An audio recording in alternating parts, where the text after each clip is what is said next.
बहुत पुरानी बात है, मगध राज्य में अचानक खौफ सा फैलने लगा था। लोग घरों से बाहर निकलने में डरते थे एवं अंधेरा होते ही सभी लोग अपने अपने घरों में बंद हो जाते थे। इसका कारण था अंगुलिमाल। अंगुलिमाल एक खूंखार डाकू था जो मगध देश के जंगल में रहता था। जो भी राहगीर उस जंगल से गुजरता था, अंगुलिमाल उसे लूटकर मार देता था एवं मरने के पश्चात उसकी एक उंगली काटकर अपने गले की माला में लटका लेता था। इसी कारण उसका नाम अंगुलिमाल पड़ गया था।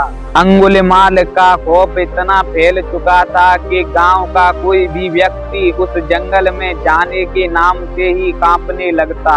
एक बार महात्मा बुद्ध भ्रमण करते करते अपने सन्यासियों के साथ मगध राज्य में पहुंच गए।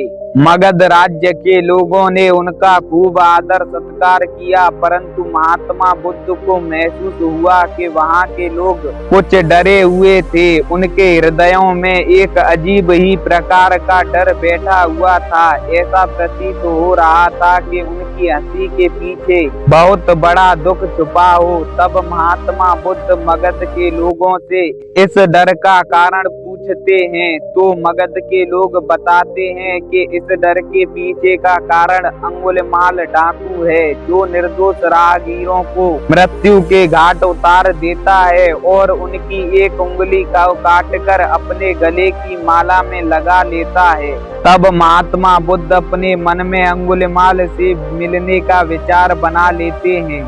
बुद्ध जंगल में जाने को तैयार हो गए। सभी गांव वालों ने बुद्ध को रोकने का बहुत प्रयत्न किया, पर महात्मा बुद्ध रुकने को तैयार ही नहीं थे। तभी उनके सामने अंगुलिमाल की मां आती है और वो महात्मा बुद्ध को समझाने लगती है कि तुम तो एक सिद्ध पुरुष हो, तुम उनके पास मत जाओ, वो तुम्हें मार देगा। मैं तो उसकी माँ हूँ, मैं उससे पिछले 11 वर्षों से नहीं मिली, क्योंकि मुझे पता है कि अगर मैं उससे मिलने गई तो वो मुझे भी मार देगा। तब महात्मा बुद्ध उस माँ की तरफ मुस्कुराते हुए जंगल की तरफ बढ़ने लगते हैं।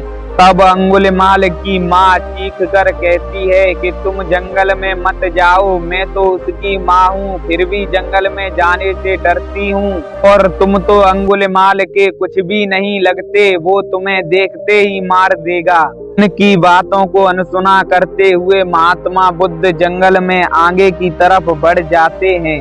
अंगुलिमाल के डर के कारण उनका कोई भी सन्यासी उनके साथ नहीं जाता है। महात्मा बुद्ध अकेले ही जंगल में चलने लगते हैं। तब पीछे से बहुत तेज आवाज आती है, रुक, कहाँ जा रहा है? वो अंगुलिमाल ही था। परंतु बुद्ध ऐसे चलते रहे जैसे कुछ सुना ही न हो। तब पीछे से जोर की आवाज आती है, ठहर जा नहीं तो मार दूंगा। तब महात्मा बुद्ध रुक जाते हैं और पीछे पलटते हैं तो देखते हैं उनके पीछे एक बहुत ही काला, बड़े बड़े बालों व लाल लाल आंखों वाला अंगुलिमाल अपने हाथों में खून से लिप्त तलवार लेकर खड़ा था। उसके नाखून किसी सिंह की तरह बड़े थे। देखने में वह बहुत ही डरावना लग रहा था। तब बुद्ध कहते हैं कि मैं तो ठहर गया, भला तू कब ठहरेगा? बुद्ध के चेहरे पर तनिक भी भय नहीं था। तब अंगुलिमाल कहता है कि हे सन्यासी, तुझे मुझसे भय नहीं लग रहा, जबकि मुझे देखते ही लोग थर थर कांपने लगते हैं। देख, मैंने कितने सारे लोगों को मारकर उनकी उंगलियों को अपने गले में लटका लिया है।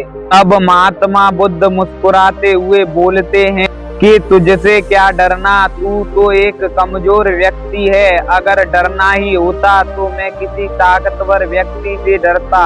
तब अंगुलिमाल हंसता हुआ बुद्ध से कहता है कि हे सन्यासी, तू मुझे कमजोर समझता है? मैं एक बार में 10 लोगों के सिर काट सकता हूँ। तब बुद्ध कहते हैं कि अगर तू सच में ताकतवर हो तो उस आम के पेड़ से 10 पत्ते तोड़ कर लाओ। अंगुलिमाल 10 पत्ते तोड़ कर लाया और कहने लगा, तुम कहो तो पूरा पेड़ ही उखाड़ लाऊं। तब महात्मा बुद्ध कहते हैं कि नहीं, पेड़ को उखाड़ने की जरूरत नहीं है। अगर तुम वास्तव में ताकतवर हो तो जाओ, इन पत्तियों को वापस पेड़ की टहनी पर जोड़ दो। तब अंगुलिमाल क्रोधित होकर बुद्ध से कहता है कि भला टूटी हुई चीज को कोई कैसे जोड़ सकता है। तब महात्मा बुद्ध कहते हैं कि तुम जिस चीज को जोड़ नहीं सकते उसे तोड़ने का अधिकार तुम्हें किसने दिया? किसी आदमी का सिर जोड़ नहीं सकते तो उसे काटने में क्या बहादुरी है?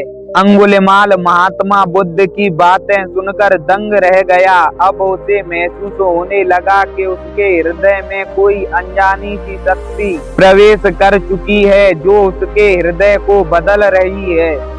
उसे लगा कि आज उसके सामने उससे भी ताकतवर कोई खड़ा है। अब उसे स्वयं से ही आत्मग्लानि होने लगी। वह महात्मा बुद्ध के चरणों में गिर पड़ा।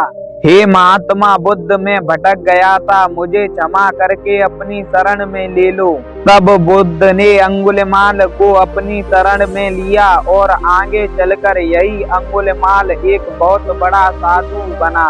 तो कैसी लगी आपको हमारी कहानी? कमेंट करके जरूर बताएं और इस वीडियो को लाइक करें, चैनल को सब्सक्राइब करें और चैनल को ज्यादा से ज्यादा शेयर करें। मिलते हैं जल्द ही अगली कहानी के साथ।